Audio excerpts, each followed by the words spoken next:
Оқырмандарым, негізі мен саясатқа араласқым келмейді, бірақ мына жолдың бойындағы беспределді көріп, тоқтап түсіріп жатырмын. Қазір Құрманғазыдан келе жатырмын. Жолдың бойына салынған қоршау ешқандай сын көтермейді. Малдар былай да былай өтіп жатыр, сеткілері үзіліп, әрбір жерден құлап жатыр. Жалпы негізі бұл қоршау жолға мал өткізбеу үшін қойылатын нәрсе ғой.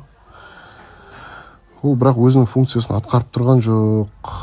Бұл жалпы қандай талаптарға сай қондырылды екен, техусловияда осылай көрсетілген бе, жай ғана тек тұрған етіп, ешқандай сым кермей ортасына осылай салып тастады деп.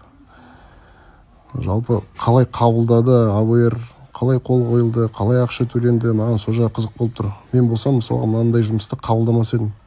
Бұл айдан анықта, ортасында сым керілмеген болғасын, немесе бір угольникпен қатайтылмағандықтан, ол бәрібір үзіліп түсіп қалады соңында.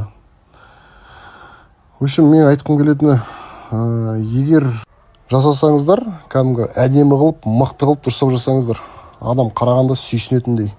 Шетелдің азаматтары мына жолмен көп жүреді, көріп таңғалатындай, мә қазақтар мықты жасап жатыр деп. Немесе мүлдем жасамай қойыңдар бүйтіп. Босқа шығын шығарып, ешқандай пайдасы да жоқ бұл нәрсенің. Міне қоршау тағы да мал толып жүр. Қоршаудың бір жағында, ар жағында.